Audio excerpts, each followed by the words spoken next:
Perlembagaan negara kita adalah unik kerana ia dihasilkan melalui perjuangan dan perjanjian, iaitu perjuangan orang Melayu menolak Malayan Union dan perjuangan rakyat menuntut kemerdekaan.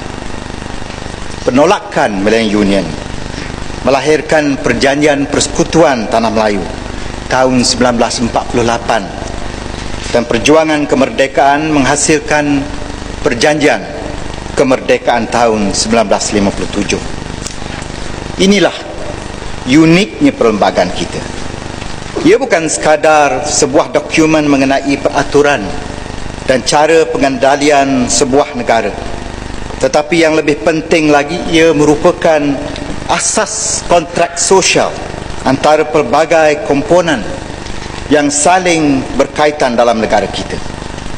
Kontrak sosial itu ialah antara orang Melayu sebagai kaum pribumi dengan kaum pendatang, antara raja dan rakyatnya, dan antara negeri-negeri yang berdaulat dengan persekutuan. Masing-masing diberikan jaminan haknya sebagai timbal balas kepada kerelaan mereka melepaskan sebahagian daripada haknya yang lain. Orang Melayu mendapat hak keistimewaan orang Melayu, jaminan kedudukan agama Islam, bahasa Melayu, tanah rizab Melayu dan hak-hak yang lain. Orang bukan Melayu mendapat jaminan hak mengamalkan adat resam, bahasa dan agama masing-masing, di samping hak mereka yang terpenting sekali, iaitu hak kewarganegaraan untuk berkongsi hidup sebagai rakyat di bumi bertuah ini. Negeri-negeri Melayu yang menyertai persekutuan juga dijamin kedudukannya di dalam persekutuan ini, manakala raja-raja Melayu pula dijamin kedaulatan dan hak-hak kedaulatan atas dirinya sebagai tanda terima kasih rakyat atas perkenan baginda-baginda melepaskan banyak hak-haknya yang lain dalam sistem raja berperlembagaan.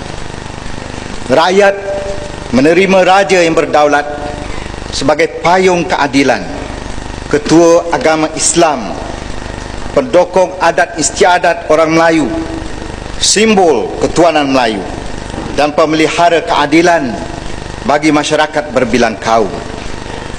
Perihal pentingnya kedudukan kedaulatan raja-raja Melayu ini dicerminkan melalui susunan perlembagaan itu sendiri.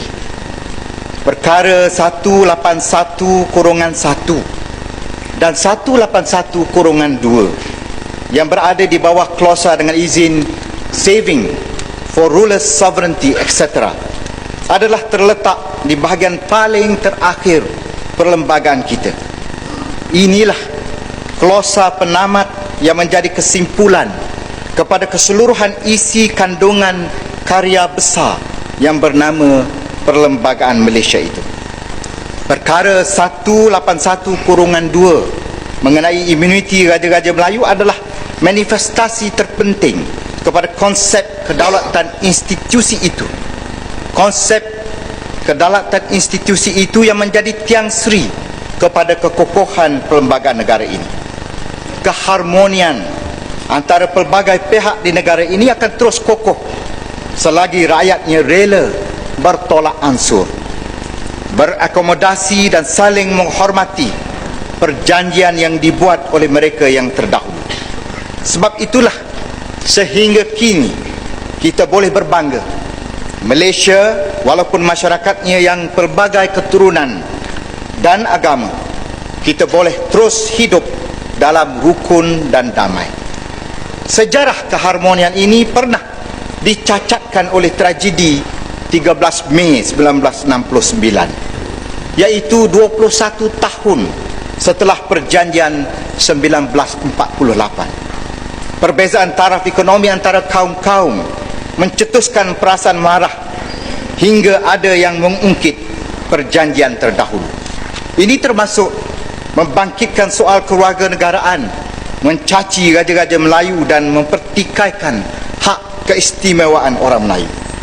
Sebab itulah selepas tragedi hitam itu, rakyat terpaksa diingatkan kembali perjanjian asal tadi dan diberi amaran demi kestabilan dan kemakmuran negara Jangan sesiapa pun mengungkitkan lagi soal hak keistimewaan orang Melayu, soal kedudukan bahasa Melayu, dan soal kedudukan institusi Raja-Raja Melayu.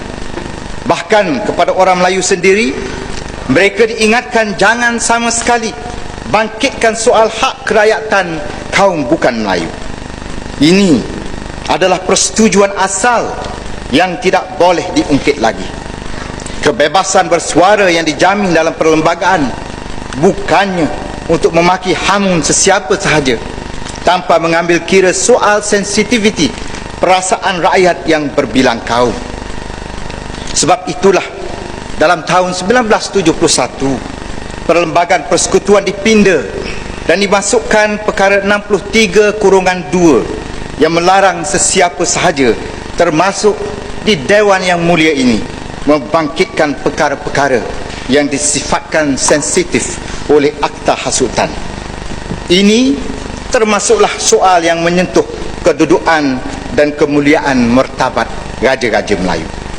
Bagi mengelakkan peristiwa pahit tadi berulang lagi, kita memberi kunci amanah kestabilan negara kepada institusi Raja-Raja Melayu. Saya ulangi, kita memberi kunci amanah kestabilan negara kepada institusi Raja-Raja Melayu yang berdaulat untuk menyimpannya, bukan kepada ahli-ahli politik. Amanah itu ialah perkara 159/5 Perlembagaan Persekutuan. Antara lainnya, perkara 159/5 ini menyatakan bahagian 3 perlembagaan kita mengenai hak kewarganegaraan. Perkara 38 mengenai kedudukan Raja-Raja Melayu. Perkara 152 mengenai kedudukan bahasa Melayu. Dan perkara 153 mengenai hak keistimewaan orang Melayu. Tidak boleh dipinda melainkan dengan persetujuan Majlis Raja-Raja Melayu. Inilah amanah besar keharmonian negara yang tidak boleh diubah oleh kuasa majoriti 2/3 di Dewan Rakyat tanpa persetujuan Majlis Raja-Raja Melayu.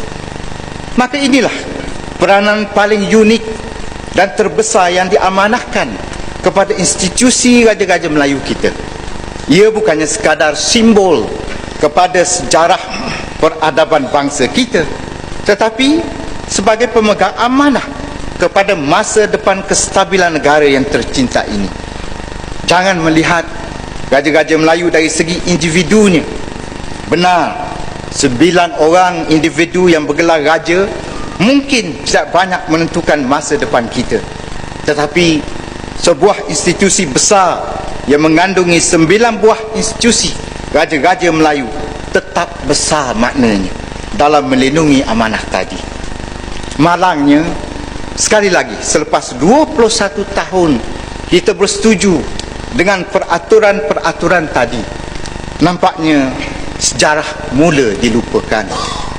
Rakyat secara terbuka digalakkan memaki hamun raja-rajanya, terutamanya dalam media masa kita. Cadangan perkara 63/5 mengenai Akta Hasutan hanya akan menjadikan Parlimen gelanggang mencerca Raja-Raja Melayu.